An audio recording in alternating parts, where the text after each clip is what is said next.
The only thing that's different now from what I've been reporting and watching and analyzing for the last 50 years as a journalist and an academic in the Arab world and the Middle East, and having visited Israel many times and all over the Palestinian camps, the only thing that's different now is that in the international analysis, in the news coverage, in the stories that are coming out on social media, we are seeing, the whole world is seeing a replay of the essential actions of Zionist groups in the 20s and 30s and 40s in Palestine, and then the state of Israel since 1948 to keep expelling Palestinians, as they're trying to do in Sheikh Jarrah, to let loose thugs to beat up and terrorize Palestinians, as they're doing in Lid and Jaffa and other places now, happening today, which you've had on your reports, and claiming that this is self-defense.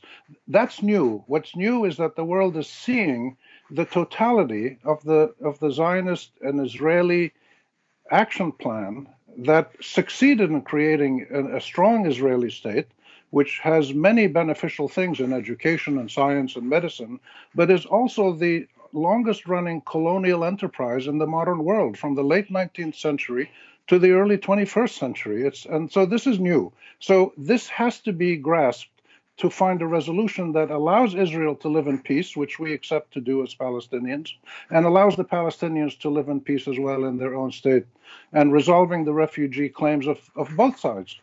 Absolutely. That's what's new. There's a clarity now in what the Israelis are doing, in the barbarism and the violence that they're using, the disproportionate violence, the brutality, is now much more clear. And students who want to study colonialism don't need to go to college anymore. They can just turn on the TV and watch what the Israelis are doing, and students interested in resistance should watch what the Palestinians are doing.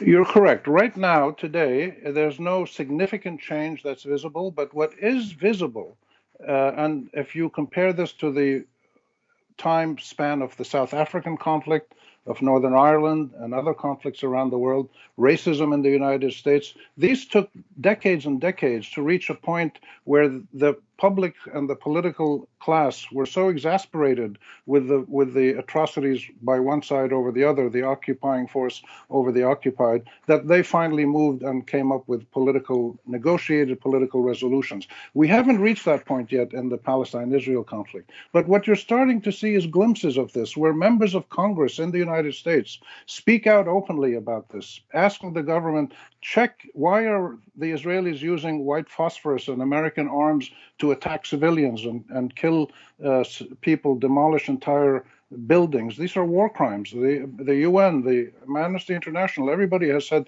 these are clearly war crimes. And by the way, they're all being documented now. All this stuff you see on social media, this is every minute is being documented, and it will go to the International Criminal Court. And anybody who does war crimes, if it's Israelis, if it's Arabs, if it's Turks, if it's Americans, if it's British in Yemen, whoever does war crimes is going to have to be held accountable. That's also new.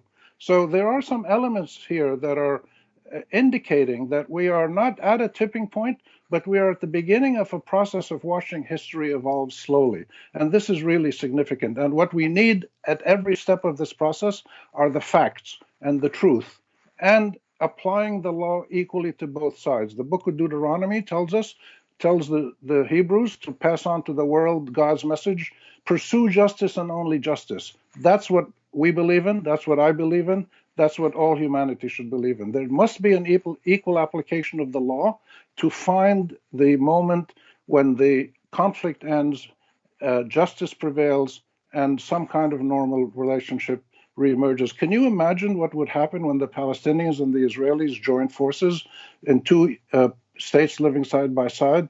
These are going to be the new Hong Kong of the world, the new China of the world, not in numbers, but in terms of creativity and dynamism. These are two extraordinary people, but they're both caught in this terrible war that's gone on for over 100 years now. And we're witnessing in our daily events in Sheikh Jarrah, in Lid, in Gaza. We're witnessing how this conflict played itself out. Lid, in the city in Israel, where Israeli Jews have been going around beating up Palestinians, that was ethnically cleansed in 1948. Around 60,000 Palestinians were driven out of their homes.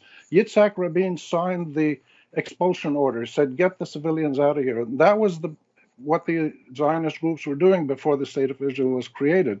So we're seeing all this going on, and there must be a historical correction to this, restitution, justice, equal justice for all. And this is so important now that this is being discussed openly in the media. Even in the American media, you're getting glimpses of this, which is really, really significant.